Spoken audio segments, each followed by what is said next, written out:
Yes, so people, welcome back to another video, and what I have out for you today is a match day vlog versus Sheffield United. Listen, I ain't playing against the under 23s or anything like that. I'm playing against the actual first team, so you guys are going to be getting some content of that game tonight. But throughout the day, I'm going to show you guys exactly what I get up to and how I prepare myself mentally and physically for a football game in the evening. It's just going to be as simple as that. I'm going to show you guys exactly what I eat from start till my pre-game meal. I'm going to show you guys what I do at the gym and just what I get up to in my spare time, because listen, you're going to have about 30 minutes to about maybe 2 hours of just spare time. And for me personally, I like to play a little bit of PS5 so I can literally just take my mind off things, so I'm not stressing about football. But before we do get into that, listen, I have a big giveaway gun on. Okay, so I started this journey 4 years ago and I finally hit 10,000 subscribers, so I'm very grateful to all you new subscribers. And what I'm going to do is I'm going to give away a home York shirt signed by myself or any of the lads, and I'm also going to be giving away some football boots worn by Tyree Sinclair. So that means there's obviously going to be 2 winners, and the only way you can get yourself involved in this giveaway is literally by commenting BB14 and then anything you want. Okay, and there's a chance, guys, you can either win a shirt or some signed football boots. Okay, so yeah, that's basically that. I'm going to stop waffling because I do need to head down to the gym, so I'll see you down there. Let's go. So as soon as I get to the gym, I like to do a light cycle for about 10 to 15 minutes on a very low effort level, and after that, on a match day, all I'll be doing now is stretching into those areas that feel a little bit more tight and fatigue. For me especially, my hamstrings were a little bit tight just because I've been doing a lot of acceleration and deceleration throughout the week. But yeah, all I'll be doing now is just stretching for about 30 minutes, and then I'll get home and have my lunch.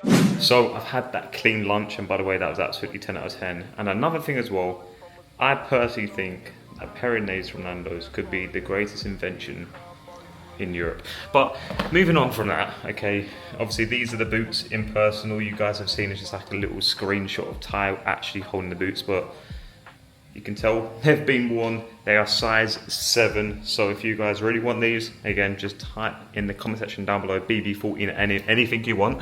Okay, but one thing I want to show you guys, because a few guys are giving me a little bit of stick in my Insta DMs about my living room. It's almost complete, okay? All I'm waiting for is my Wham sofa, and then my living room is complete. But my TV is finally on the stand, which is absolutely good news. But I still do kind of have this sofa. But listen, once this is all covered in my new sofa, this is going to be that place you want to be watching a Super Sunday game. So when the Merseyside derby and when the Manchester derby's going on, I'm chilling in here all day. I cannot flipping wait for that. But what I'm going to do right now is, because I do have about an hour left until I have to leave for the Sheffield United game, so I'm just going to chill out, play a little bit of Call of Duty. If you want to add me, just add the thingy which is going to be left at the bottom of the screen. Power of editing these days. And yeah, I'm then going to have my pancakes. That's my go-to meal I have before any game, whether it's 3 o'clock or 7:30 or 7:45. I always have pancakes, so I'm going to have those. Listen, I ain't that type of person to be vlogging and getting everyone involved over at the ground, so you guys will gradually get used to watching me. So let's go and win this game against Sheffield United if we possibly can. Let's go.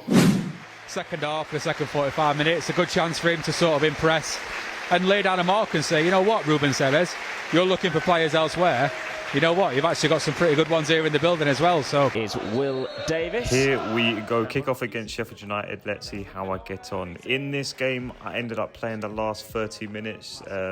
Obviously, all of us guys are trying to get as many minutes as we possibly can. But literally, I'll say 5 minutes into the game, they went 1-0 up. And then they went 2-0 up. But what I'm going to show you here are literally just the goals. And then when I do come on, I'll be able to show you all the other highlights. But anyway, they went 3-0 up, and I can't lie, the level is just unbelievable. There's the likes of their main players coming on the pitch right now, as you can tell. But yeah, we're 3-0 down at half-time. Obviously, when you're playing against teams like this, if you give them half a chance just like that, where he's able to just shift it, they're able to score. And in chances like that, unbelievable save from H. But listen, the quality they've got and the quality we've got there, for example, with Hunty putting a free kick into basically the top corner in off the post, unbelievable, by the way. Yeah, you could just basically see the difference in quality, but we're still able to do the same things as these big championship players can do as well. Anyway, I'm now on the pitch. There's my first involvement with a little header, second one there, another cushioned header down the line to Joe, who's another new signing for York. But yeah, honestly, the way this game went, I feel like obviously 9 that they also did have 2 45-minute teams. It was going to be very, very intense. This is going to be the first time I've ever played against a championship side. So, yeah, I was expecting a lot from these guys. But anyway, there's a great corner and a great header. Again, you might be thinking, why ain't I taking corners or whatever?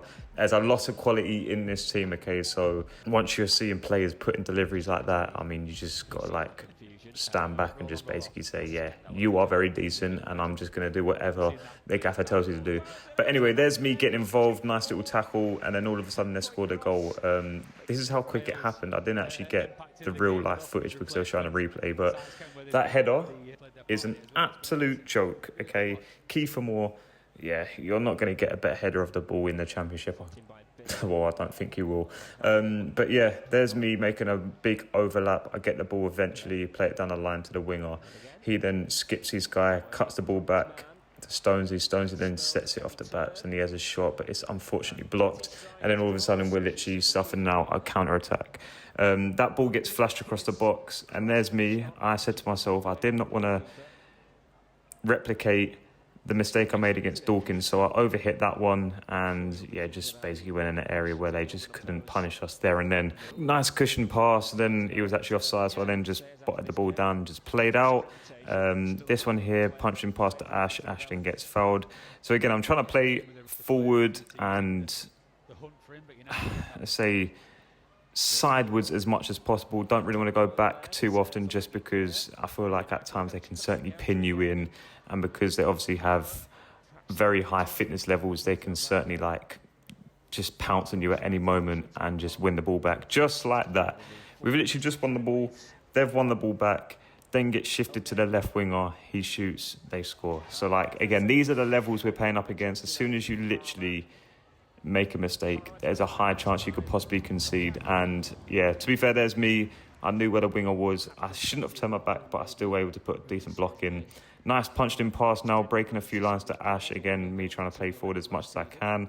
Getting the ball again now, playing it first time into Joe. I try to release it as quick as I can so he can basically run 1v1 against the fullback, and that's what wingers absolutely love. Getting the ball again. This one here, I feel like I definitely should have took more of a risk and played it into our winger who dropped inside, but I went a bit safe and played it to our midfielder. Again, right there, playing it again safe. And the reason why I've done that is because at times you don't want to be running around for flipping loads of minutes chasing after these guys, because again, that is the last thing you want to do. Anyway, a few different camera angles, and that one right there is something that I have been working on, getting that first touch out my feet and then facing forward. So yeah, that weren't too bad of a pass, but unfortunately it was offside. Little ball there out to me. I done really well to cushion that header inside, and then Ash was able to win us another foul. And then this was the last clip of the game. I then get the ball. I'm driving forward, and because it was near enough to the end of the game, I try to find someone in the box. Obviously, if it was like a different time of the game, I probably would have just put my foot on it, found a different pass. But when it comes to deliveries in those areas, you are aiming just for an area, basically. So yeah, when I tried that, obviously there was only Stones in the box, so that would have been an incredibly hard delivery for me to just try and find his head. So again, if there was another runner, someone else would have run across the front of the goalkeeper and it would have been a tap-in. So there's definitely a few positives to take from this game, as I feel like I played all right, and honestly a lot of lessons have been learnt. So yeah, I just cannot wait to play more pre-season games, especially at this York Stadium, because honestly playing in front of 3,500 was sick. I literally cannot imagine how unreal it will feel to play in front of over 6,000 of you guys. So yeah, that's basically that, and I can promise you guys there'll be more match reactions in the future. So guys, that right there will be my highlights against Sheffield United. How well do you think I played out of 10? And when it comes to my YouTube channel, I try and keep it as real and as entertaining as I can for you guys, okay? So when it does come to videos, sometimes I struggle to just try and make it as fascinating and, let's just say, enjoyable for you guys. So that's why I need you guys, to comment in the comment section down below any video recommendations or any improvements I need to make to these match reactions, okay? So whether you want to see more content throughout the day, or whether you want to see me do my recovery after a match, or whether you want to see more build up to the game, please let me know, because again, I'm still trying to improve my YouTube videos. And yeah, apart from that, I will be announcing the winner for both of these giveaways in this YouTube video within the next 1 or 2 videos. So yeah, make sure you keep your eyes peeled, hit the notification bell, because you want to know if you are the winner or not, alright? But apart from that, thank you very much for watching this video in particular. Make sure you like, comment and subscribe. So see you soon. Take care and bow.